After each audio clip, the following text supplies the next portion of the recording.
from the bottom, ain't no problems, we gon' make a way. Got no coach on the field, but we making plays. Hey, look, don't worry, we gon' be okay. Hey, look, why? Cause we gon' make them pay. We from and subscribe if you haven't. We are almost there. This is our last game before we hit rapid fire, and we got a special one at the end of rapid fire that we're gonna cover also. We got Wake Forest. ACC championship. Now this one's kind of disappointing because if Wake Forest would have stayed undefeated, and if Pitt would have had just one loss, we could have easily been talking about them in the playoff race too. But they couldn't finish. But we got Wake Forest taking on the Pitt Panthers. This should be an exciting game.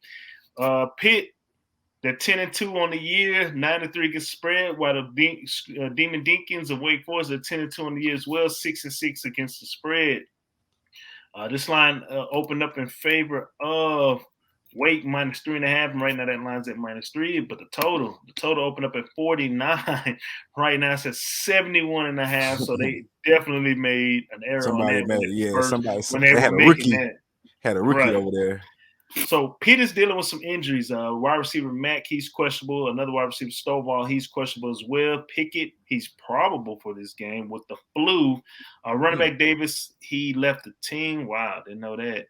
Linebacker Davis, so they must be brothers. He left the team as well. Wide receiver Thompson, he's questionable. Running back, I'm not even going to try to say this. Kandana, he is questionable as well. He missed the last game, and wide receiver Barton is questionable. So they dealing with some injuries and people leaving the team over there.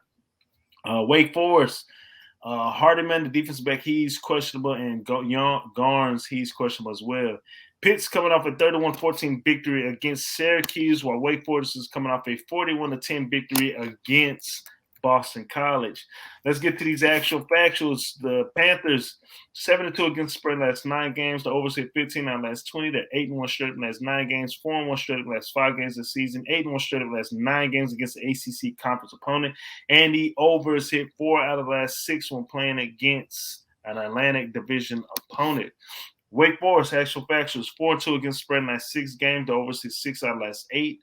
They're 10-2 straight of last 12 games, 8-2 straight of last 10 games this season, 7-2 straight of last 9 games against an ACC opponent, 5-1 against the spread in last 6 games this season against a Central Division opponent, and Coastal, excuse me.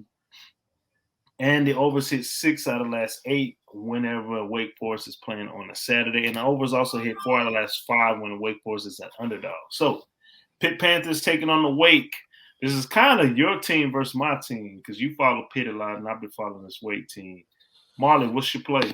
You can kind of say that. But, man, I think Pitt got problems, man. You got people leaving the fucking team. Pickett got the flu. So I think he'll be all right. They probably gonna shoot him up with an IV and all that shit. He'll be straight.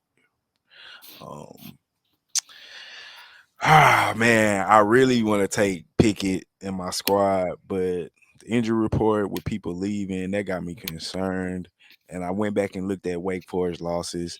They gave away the UNC game. That game was in Carolina, and they lost to a Clemson team that I think started finding its stride at the end of the season.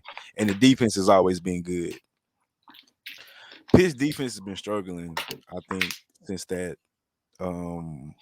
loss they had. I don't like how I feel like they gave up 38 against Miami. They gave up 29 against Duke, 38 against Virginia, whose offense is pretty good though.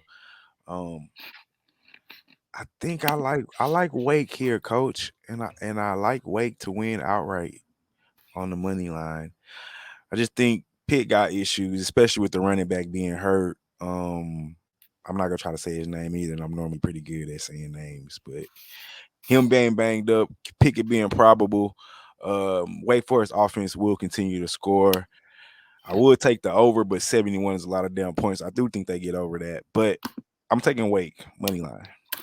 Oh, wow! Yeah, you surprised me on that one. I'm taking Wake money line also. I did not know all that was going on. I definitely would like to look a little bit more into the situation that's going on in the locker room and why the Davis brothers are Davis was the guy in the backfield. I know. For a majority of the time during the season. and Pickett with the flu. And it's just a lot of stuff that's going on right now. I like Wake Forest to win this one. Now, if I didn't see that injury reports, I definitely would have been like, man, I'm taking Pitt because Pitt got the better defense. You know what I'm saying? But you're talking about two of the Pitt's top leading rushers are questionable one's gone. So there ain't no doubt about that. And then the other one's questionable who got hurt the last game. So that kind of scares me, but I'm right there with you. I'm taking Wake Forest on the money line for this one, sir. So that is my official play, and Marley's there with it. Hey, man, we appreciate you guys tuning in.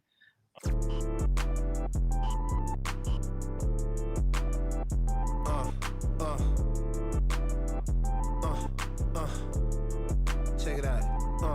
Look, we from the bottom, ain't no problems, we gon' make a way. Got no coach on the field, but we making plays. Hey, look, don't worry, we gon' be okay. Hey, look, why? Cause we gon' make them pay. We from